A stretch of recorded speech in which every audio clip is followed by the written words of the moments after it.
Good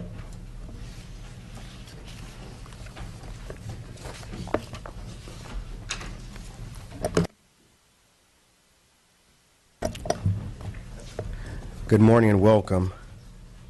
Hopefully you're feeling a little bit better. Thank you, Mr. Chair. A little bit better. I have staff with me in the event I lose my voice, and they can certainly take over. And I'd like to introduce to first of all, for the record, my name's Elaine Howell, California State Auditor. To my left is John Byer. John was the audit principal on this particular project. And to my right is Kathleen Fullerton. Kathleen was the audit supervisor on this project and worked with staff out in the field as they conducted the audit work. Thank you. So as you requested, Mr. Chair, and your staff, I'll be going over an overview of the audit report. The Sergeant is handing out some graphics that I hope will illustrate some of the points that I'm going to discuss with the committee today. But first of all, 4 key points that we discuss in the audit report. First issue, the Administrative Office of the Courts and Judicial Council have made questionable decisions that have really limited the amount of funding available to the courts at the local level. And we'll discuss a couple of those issues. One related to compensation and benefits, additional money that was withheld lawfully, some of the money that Anita Lee was just talking about, where the AOC has the ability to spend money on behalf of the courts. And we question some of that decision making as well. The second theme is the Judicial Council oversight. The lack of oversight has allowed some of this questionable spending to occur, in our opinion. It really has limited the transparency of not only the budget process, but other information related to the AOC and its operations. And there's been incorrect or inaccurate reporting related to some of their efforts to improve their processes, certainly as a result of the Strategic Evaluation Committee report that came out in May of 2012. That report was conducted at the request of the Chief Justice. When she came into office, she put a committee together in 2011. They issued a report in May of 2012, and I will be talking about some of the recommendations that they made almost 3 years ago now that are very, very similar to recommendations that we make in this report that we issued in January. The third theme is the AOC has not sufficiently justified its staffing and its budget. There clearly is a disconnect between what the AOC is doing and what the courts really perceive as needs as far as service and support from the AOC. And we'll talk a little bit about a survey that we actually conducted of the courts. And then the last issue is there needs to be significant change. There needs to be a change in culture. This change is necessary to ensure future accountability, transparency, and efficiency of the AOC. And again, that theme is very consistent with the theme that was described in the Strategic Evaluation Committee report, again, that was issued in May of 2012. So those are the 4 issue areas that I will be discussing. So the first graphic in your package on page 2 is one of the concerns that we identified. Despite budget shortfalls and budget cuts that were occurring, certainly the legislature had to make some difficult decisions. A lot of agencies throughout the state were having to suffer budget cuts. But despite those budget shortfalls, the AOC continued to provide its employees with unreasonably, in our opinion, high salaries and generous benefits. If you look at this chart, and you'll see we have a couple of red circles on the bottom. The very bottom pink line, essentially, the total allowable CEA level C. That is, in the executive branch, that is a director of a small department, a chief deputy at a major department. That's the salary level in the executive branch. The middle pink line is the highest level CEA appointment in civil service. But that is really strictly limited to physicians, attorneys, engineers, very high-skilled individuals. If you go up to the green section of this table, those are the directors of various offices within AOC and their salary levels. Above the green box are the 4 high-level executives for the AOC. So what this table is trying to demonstrate is the salaries, again, we believe, are very generous and very high compared to comparable positions in executive branch. We looked at the Texas Office of the Administrative Office of the Courts, and they really align themselves as an executive branch agency, and they really are more of a civil service. We didn't have the ability to compare AOC to many other administrative offices throughout the country, but we were able to look at some information related to Texas. So that is the issue related to salaries. Those 4 executives, those 19 office directors, high salaries. And when you're comparing salaries of just those 23 individuals, the 4 executives, the 19 office directors, on an annual basis, their salaries exceed comparable executive office or executive branch salaries by $1 million a year, just those 23 individuals. In addition to that, there are benefits that were being provided to AOC employees.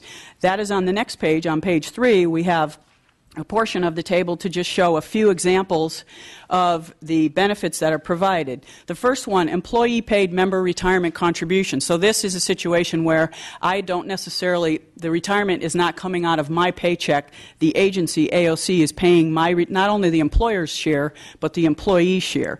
And this benefit was received by these high-level individuals who were receiving the higher salaries. In total, this is just a few examples from the table where we identified the retirement contribution, state car usage. They had a leave buyback program that they exercised in a couple of years. And again, these are years when the state was going through a fiscal crisis. The executive branch absolutely did not allow a leave buyback program, and the AOC decided to allow for leave buyback in 2 years. So each of those years was about $900,000. Again, as we say in the red, it's not a significant amount of money, but it certainly creates a perception and a concern on our part that they're really not managing judicial branch funds prudently. In addition, they allow salary differentials because they have offices located in various places in the state, Burbank, San Francisco, and Sacramento. And some employees actually receive a salary differential if they work in San Francisco or Southern California. What we did find when we looked at that, we actually identified some employees working in Sacramento who were getting the salary differential as if they were in San Francisco. It was just a handful of employees, I think about 5 employees, but again, weak controls over that situation. But more importantly, because you have staff located in various places in the state, 3 different locations, you're providing a salary differential. It's an additional cost to the state of California. And that leads me into the next discussion. The multiple work locations have really increased their expenses and reduced their efficiency.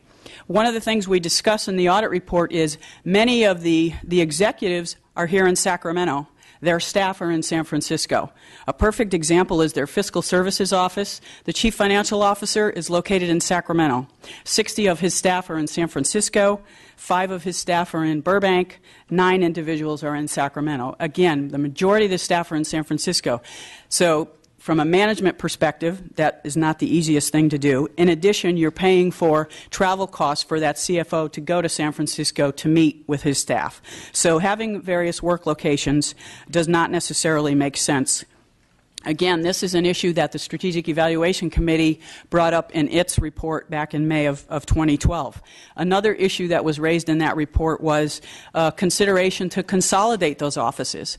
Do we need to stay in San Francisco? Should we perhaps consolidate the offices in Sacramento where leases would potentially be cheaper and the state could save? We estimate the AOC would save $5 million a year if they relocated all of their staff to Sacramento. In the Strategic Evaluation Committee report, they recommended at a very minimum to eliminate the Burbank office because there was a small number of employees in Burbank, but they also recommended that the AOC do a long-range plan to determine whether or not it would make sense to relocate to Sacramento because that would save money and it would have all of your staff together in one place. It would also eliminate the need for salary differentials. So those were some of the same concerns that we identified that had been identified in in the SEC report issued 3 years ago. The next issue that we talk about in our audit report is the use of temporary workers and consultants. And this really doesn't serve the best interests of the state. They're hiring rather than conducting their business with their own employees. They actually were hiring contractors, temporary workers, and consultants. Again, we estimated that they could save on an annual basis if they replaced some of their contractors. There are 55 contractors that they currently have on staff. If they replaced those individuals with state employees, we believe on an annual basis they would save $7 million. The SEC identified this as an issue as well in their report that temporary employees can potentially be more expensive than state employees. In addition, the SEC pointed out that the AOC was hiring temporary employees essentially to circumvent what they were publicly asserting that they had a hiring freeze during the fiscal crisis. And there's a table in the audit report where we display not just the filled positions that the AOC had, but these temporary positions where essentially it looks like, if you look at the table of their filled authorized positions, it looks like they have about 750 employees. When you add in the temporary workers, the consultants, and the contractors, the AOC, during those years of the fiscal crisis when these cuts were hitting the trial courts, had over 1,000 employees. So again, concerns about decision-making and transparency with respect to the AOC and its business decisions. Another issue that we identify on this table, but we talked about in the audit report, is they had 66 vehicles. When we talked to them about those vehicles and the justification and the need for those particular vehicles, they weren't able to give us adequate justification for the purposes for which those vehicles were being used. Some were assigned to employees, some were essentially pooled vehicles. So there may be some justification for some, but again, we felt that you need to have consistent justification for the necessity of those 66 vehicles, another area where the state could save.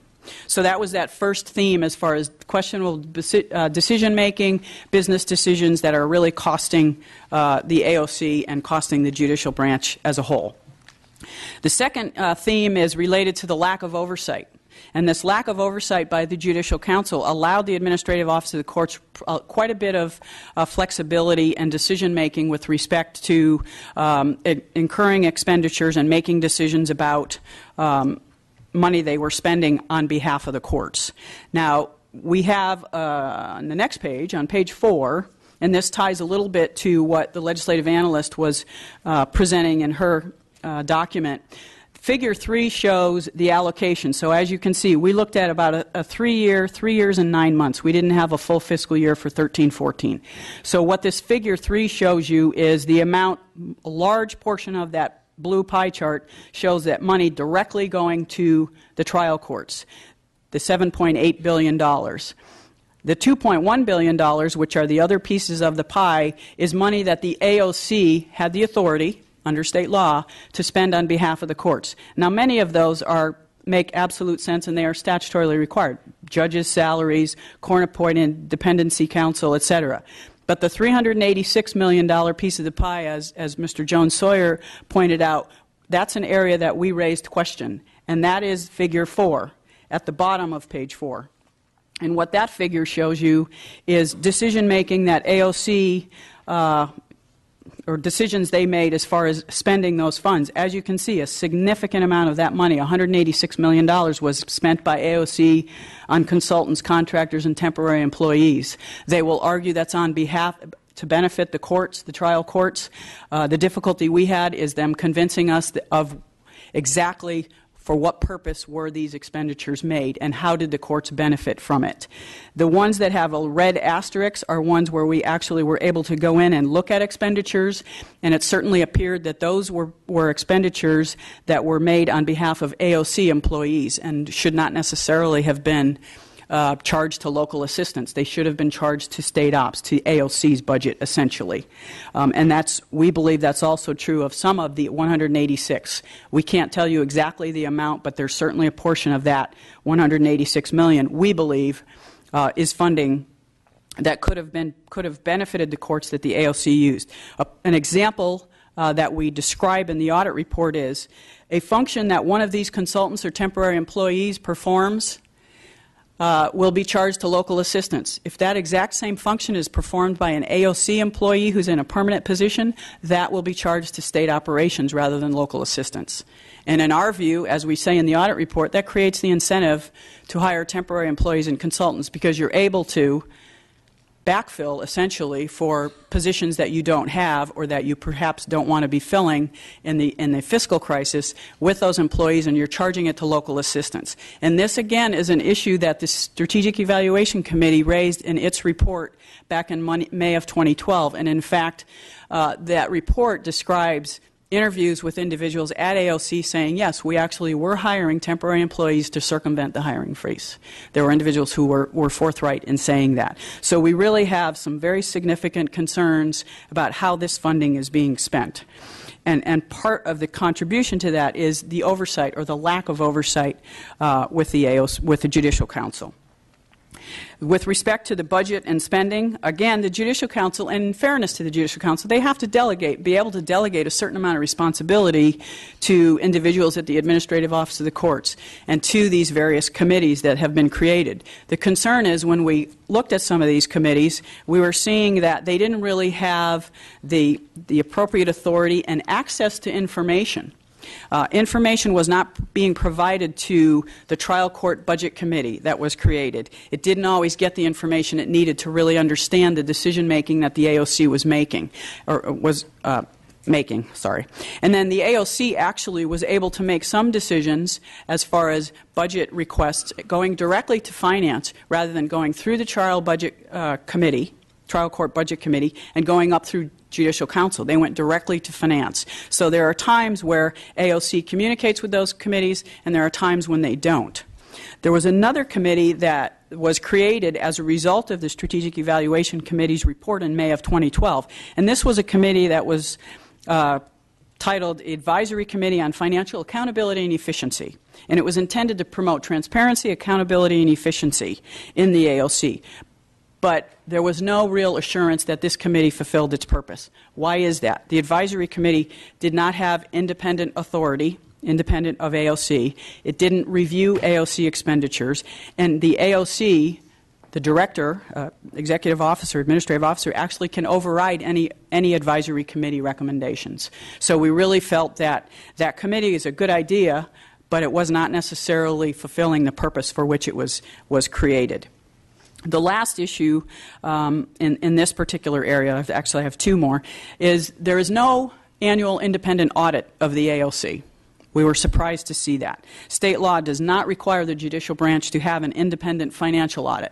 Now, I know the AOC has asserted that the Department of Finance audits some of their functions, and that's true, but is not an independent comprehensive financial audit looking at specific expenditures and actually offering an opinion on their controls and their financial statements, essentially. Transparency.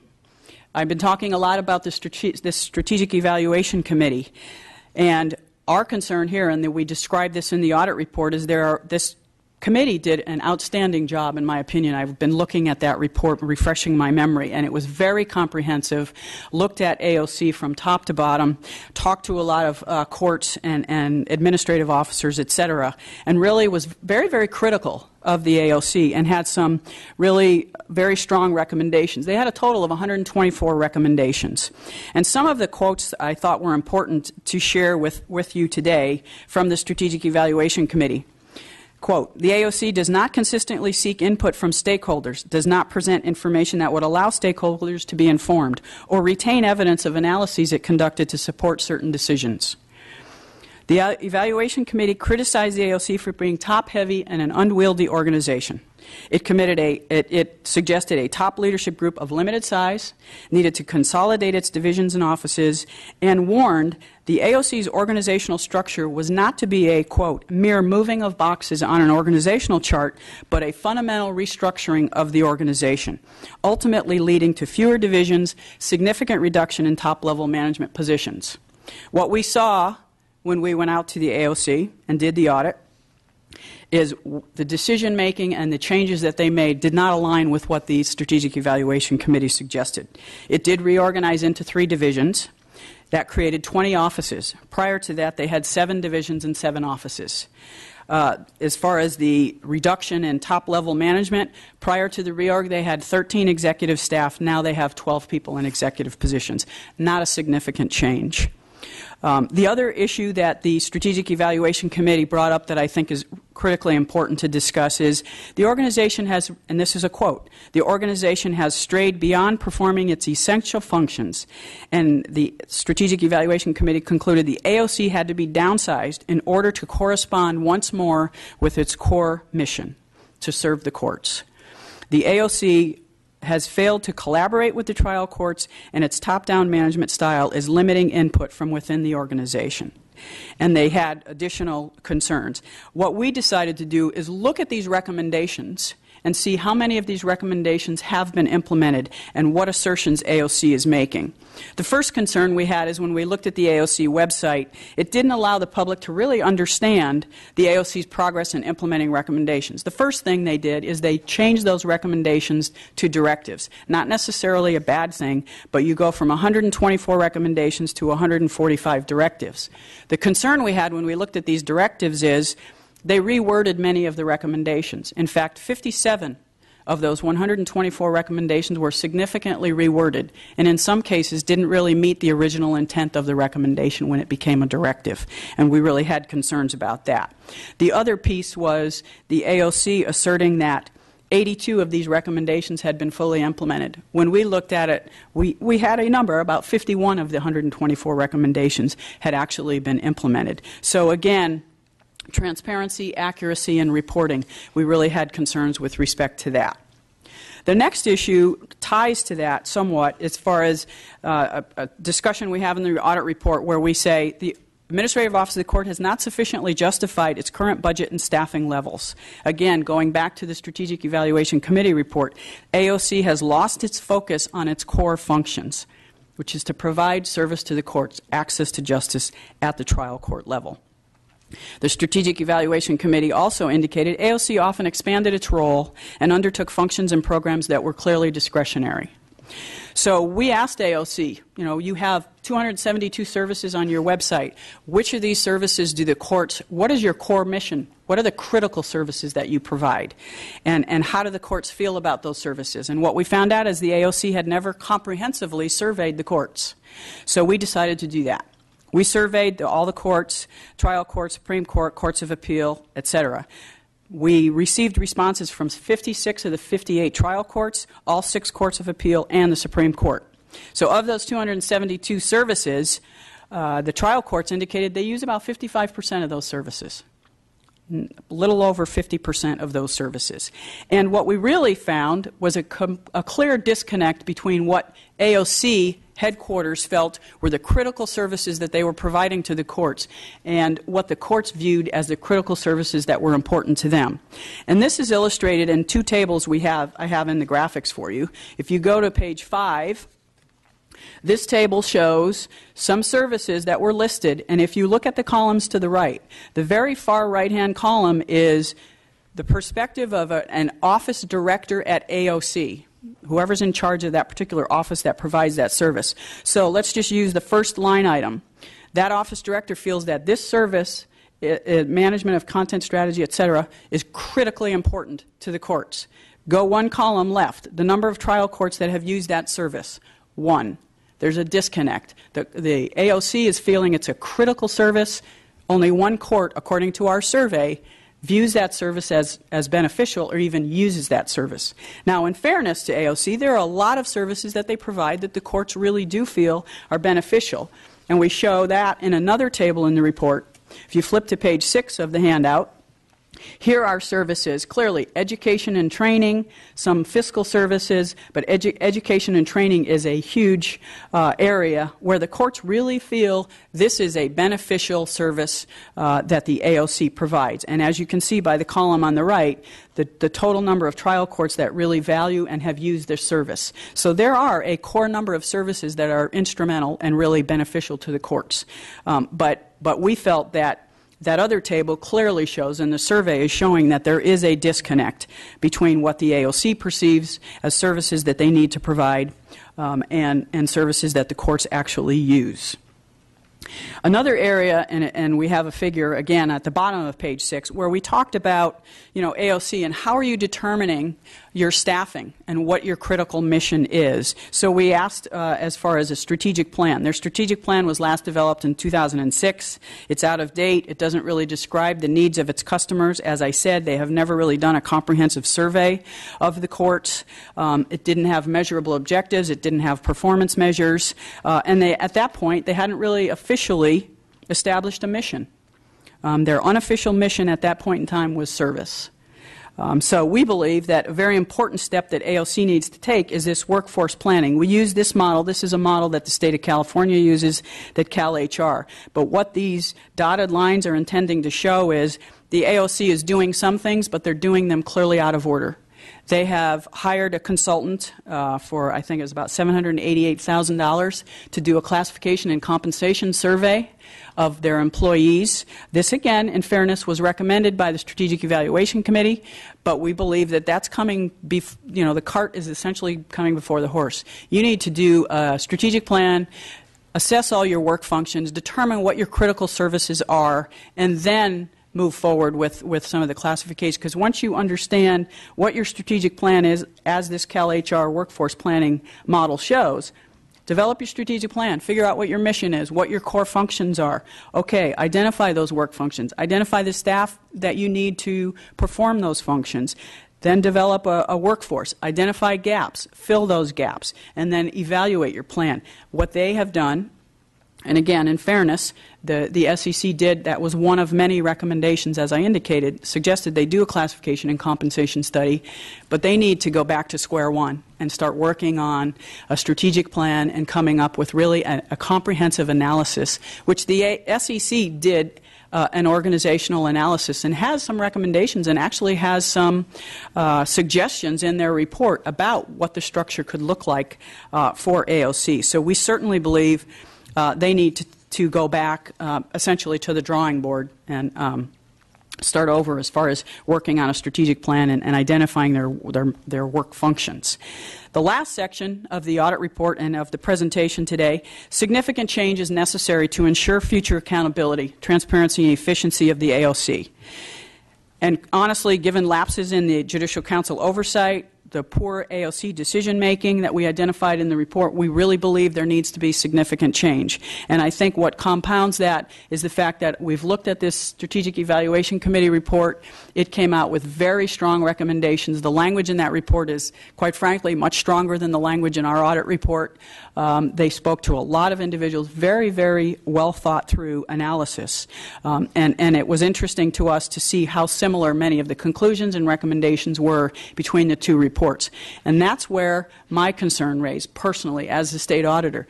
That report came out in May of 2012. There has not been much progress since May of 2012 in some of these key areas. And here we are sitting in front of you in March of 2015, almost 3 years later. So we really believe there needs to be fundamental change at the AOC. A couple of suggestions we came up with in our audit report. One is a fee-for-service model. Get more money directly to the trial courts and allow the trial courts to make the decision as to what's important to them. And then they could essentially pay for a service that the AOC provides. And just to give you a little bit of flavor for that, the AOC currently does have a fee-for-service model. They have a fee-for-service model for their human resources function and for their procurement function. And those seem to be working relatively well. I mean, we didn't go in and audit all of that, but there is a model out there that the AOC currently uses. So we think that is something that really should be seriously considered. Leading into recommendations. So we had a variety of recommendations. We have some recommendations to the legislature. We believe that if the AOC goes through and seriously, and they have taken some steps to address some of the recommendations and some of the concerns we had related to the benefits I discussed earlier, any identified savings related to compensation and business practices, we advise the legislature consider ways to transfer that money to local courts, to the trial courts. In addition, as the legislative analyst discussed, there is a certain portion, as we explain in the pie chart, a certain portion of money that remains with AOC that is appropriated for the trial courts, but the AOC has the authority to make decisions and incur expenses on behalf of the courts to benefit the courts. We think that language could be tightened up, and there could be make a clear distinction between what is a state operation expenditure and what is local assistance. So the AOC isn't necessarily using trial court money to pay for a function that is a state function that is happening at AOC headquarters. Perfect example is some of those temporary employees performing functions that if it were a state employee, it would be charged to state ops. So we think there could be some tightening of the language there. To bring more transparency to the AOC spending, we believe an independent financial audit of the AOC is important to take place. So we make a recommendation to the legislature to require that to happen. We have a myriad of recommendations to the Judicial Council. I'll go through those relatively quickly, and then we can open it up for questions. We believe they need to adopt procedures to regularly and thoroughly review their compensation practices, not one and done, like an analysis that this consultant is doing, but on an annual basis or a periodic basis to really make sure that the positions they have align with the requirements of the position and the functions that are necessary to perform services and provide services to the courts. Their mission is to serve the courts. It should be to serve the courts. This is a recommendation that the Strategic Evaluation Committee made. In addition, to ensure their compensation structure is reasonable, we advise that they should cease paying the employee's share of retirement. They should mirror the executive branch's practices with respect to leave buyback programs. Those are not necessarily bad programs, but you've got to be prudent in making that decision. You don't necessarily want to have a buyback program when you're in a fiscal crisis. At the local level, you're laying people off, and people at AOC are able to cash in their leave. Just doesn't sit well with folks. To increase its efficiency and decrease its travel expenses, managers should work in the same location as the majority of their staff. When you have 60-plus employees in San Francisco and you're in Sacramento, it doesn't make sense. It should follow its policy to periodically verify salary differentials if they continue with those to make sure that employees are actually entitled to those. Conduct a thorough cost-benefit analysis of consolidating its operations, eliminating some of those offices. As I mentioned, the SEC report mentioned that. To reduce its expenses, look at those temporary workers, contractors, and consultants. Limit the amount of time it can employ temporary employees. We identified 15 temporary employees. Some of those were performing accounting function, administrative functions. One employee had been working for AOC since 2009. One employee had been there for more than a year. Another employee had been there for 2 years. Not necessarily meets the definition of a temporary employee. In fact, their policy that they enacted in 2013 said that as temporary employees should work 6 months, similar to a retired annuitant. Conduct a cost-benefit analysis of determine whether they need to maintain that pool of vehicles or not. Cease reimbursing directors for parking. Meals. We didn't even talk about meals, but they cater meals for certain events. They have excessive reimbursements compared to the executive branch. We think these are easy changes to make and would really be a step in the right direction. The AOC should develop and implement controls to govern how its staff can spend judicial branch funds. As I indicated, there was quite a bit of delegation from Judicial Council down to AOC. Well, that delegation continued down to those offices, where those offices are making some of the decisions with respect to expenditure of judicial branch funds, and in some cases, local assistance money. We think a separate advisory body, I know Mr. Jones-Sawyer, the committees are not necessarily a good thing, but we think that if there is a current advisory committee, they have specific responsibilities and authority to advise the Chief Justice and others to make sure that expenditures are justified and prudent. They need to conduct a more thorough review of the recommendations that the Strategic Evaluation Committee made and be more clear and transparent about whether or not they have actually completed some of those directives. The Judicial Council needs to require AOC to report its budget in a more understandable manner. It's very difficult. My staff, as talented as they are, struggle at an occasion to really understand the AOC's budget. Again, this was a recommendation that the Strategic Evaluation Committee made in its report in May of 2012. The budget's very difficult to understand. Just a few more. Comprehensive survey of the courts on a regular schedule, perhaps every 5 years is what we suggested, to make sure that the services AOC is providing really align with what the courts believe they need. And if there's a disconnect, have that conversation, because maybe there's a service that AOC provides the courts really don't understand. That might be something that's beneficial to them. So that dialogue needs to happen, and that was something, again, Strategic Evaluation Committee. You are not collaborating with the courts. They use the CCMS project as an example. CCMS was tremendously expensive. The audit report we issued on CCMS a few years ago identified that the AOC did not reach out and collaborate with the courts about what do we really need for a case management system. And then that that project went off the rails. It started small. Over the course of a few years, there were over 100 amendments to the contract. It got up to $500 million. The estimate to complete was close to $2 billion by the time we finished the audit. And the SEC committee really used that as an example to demonstrate there is not collaboration and coordination between AOC and the courts, and there really needs to be. So I'll get off my podium on that one, but that really, I believe, as they say, exemplifies the disconnect between AOC and the courts. The AOC should conduct steps in the CalHR's this workforce planning model, starting with your mission, your strategic plan, identify the functions you need to perform to be able to provide services to the court, and then reorganize your organization to make sure you're as efficient and streamlined as possible so you can provide those services. And then the last two I touched on already as far as really explore implementing a fee-for-service model. And just for your information, we did talk to 10 courts, and 5 courts were in favor. There were a few courts that had concerns. There were a couple of courts that were somewhat neutral as to that. But again, I think it's worth having the dialogue and having the conversation. And then we actually identified some best practices in the audit report in a table using some agencies at the federal level and certainly at the state level where we believe they had some best practices that AOC could mirror and emulate to really improve the transparency of their expenditure activity. Mr. Chair, that concludes the presentation. We have received the 60-day response from the agency. This report did go out in January. We have received that response. Just for the committee's understanding, we receive a 60-day, 6-month, and 1-year response as far as what the agency is doing, what timelines they are intending to use to implement each and every one of the recommendations, and we'll continue to, take a look at those as we receive them and can certainly report back to the committee and the legislature with respect to any progress the AOC has made.